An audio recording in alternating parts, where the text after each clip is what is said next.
Hi everyone, I hope you've had a really good week. It's been really nice here, sunny and summery and warm, and I've been playing around in my art room, and I've been working on my garden, and I decided to play a little bit. A lot of things that I do are for the Monday Musings or for teaching or something, but I decided to just play a little bit this week, and I made the Tim Holtz tag for July, and I had so much fun doing this. I didn't have the bubble texture fade, so I used the bubble stencil, and I used it also on the plain just plain packaging, and it, you know, it doesn't look exactly the same, but hey, it worked. And I didn't have the small seahorse and sand dollar die. I have the larger one.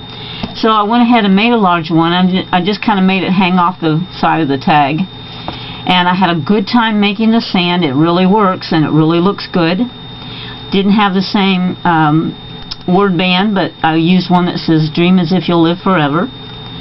And this was just really fun to make, especially the technique with making the seahorse. I really, really liked that. And I put some, what did I put on it? I put some shiny stuff.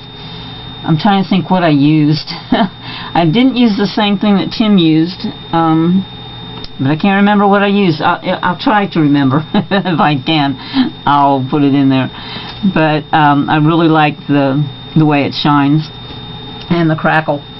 And then a couple other things I did is I bought these birdhouses for $1 at Michael's. And this is chalk paint again, and I used a dark color under a light color and the crackle, and then I used image transfers with some Graphics Fairy pictures that I got, and I used some floral embellishments by Petaloo. It's the Darjeeling Petites, and I thought it turned out kind of cute, and a little metal butterfly up here. So, you know, it looks a lot better than $1 birdhouse. And then I took another one, same place, same $1 birdhouse, and I again used chalk paint and the crackle. And I used some of the Tim's sand because I had more than I needed.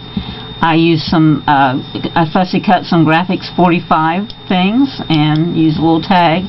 Cut some of the shells out here from my By the Sea, and I cut this out too from my Graphics 45, and I just decoupaged them on there. Instead of using the image transfer, I used decoupage medium. I used again the crackle, and this I'm just kind of playing with to put this little linen piece. You can do this with Tim's linen thread, and it's pretty cool how that works. I really like this thread, and also used it, you know, here on the tag. So I did those, and then I also got to playing tonight. This is Sunday night actually, and I'm making the video the night before. So these are some Diane Reevely stamps. Oh, there's my cat Belle. She's been out all day and she just came in. So let me put these so where you can see them. So this is I don't know what the name of the stamp set is, but it's one that it's smaller than her normal sets, and it's a special pack that Hobby Lobby has. So that's where I got them, and 40% off coupon, so it only cost me $5.99. And I wanted to use these, and I hadn't used her sprays for a while, so I started experimenting on a tag, and I used the Pure Sunshine. I used one of the new ones, Polished Jade, the Dirty Martini, and Calypso Teal to make the background. And I just sprayed it on, and then I sprayed on some Radiance Rain Shimmering Mist from Luminart, and this is Helio. Anyway, it's kind of pearl looking. ice mist is what it's called, okay? And that makes a really nice, it dries clear, but it leaves just kind of some real fine glitter look on there, and I really like that. So this is how I was playing, and then I decided to make a card, and so here's my card. And what I did was I used these 4 inks, and first I sprayed my card with water, and then I sprayed these 4 inks, and then I tapped it and turned it around and just let it spread, and you can see it kind of spread on the inside. And then I took also the shimmering inks, and what that did is it comes out in a spray that's not always fine. It's got some big drops and some little, and so what it did is it made all of these water drops and made the ink react with the water drops, and I really liked that because to me it made it look a lot more like water. So then I took the stamps and I inked up this one all the way, and then twice more I just inked the bottom part, and then on the last one across from here I tilted it so that this little fish would not show up, so that I could get, you know, the seaweed and stuff all the way across. And then I took, let's see, where is it? Then I went around the edge with peeled paint and with peacock feathers to finish off the edges in the distress inks. Then I took my distress markers and I used festive berries for my little crab, and I also used a Sharpie silver paint pen for his claws. One of the feet came off when I was fussy cutting it, but oh well. And then for the goldfish, or whatever that guy is, I used spice marmalade, and for the octopus I used broken china. And then I popped them up on some dimensionals.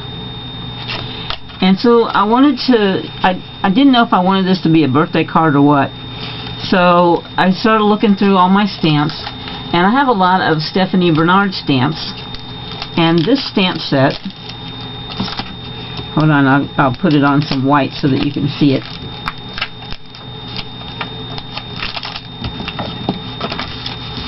This stamp set is all about a gumball machine, but here's my cat again. Watch out, baby. This sentiment on it said, "Have a bubblicious day." So I decided I would use that because it went with the bubbles and the whole sea under the sea theme, but it also made it to where it didn't actually have to be a birthday card. It could be kind of an anything card that you wanted it to be, and then on the inside you could write your sentiment for what it's going to be. And then the last thing I did was I took glossy accents and I put it on all of the bubbles, I put it on the little fish, and then I put it on the seaweed, and it just really pops those areas out to kind of make them step up without really trying. You know, on my practice I had kind of tried to use my markers to color the seaweed, but I really didn't like that look. And maybe if I had done that and then put the glossy accents on it, then I might have liked it better. But I was just really happy with the way my background turned out, so I didn't want to cover it up, so I just accentuated with the glossy accents. So that's what I've been doing this week, and I hope that you've been having a good time in your art studio or your art place. And you know, it's always good if you are a teacher or are doing some designing and things for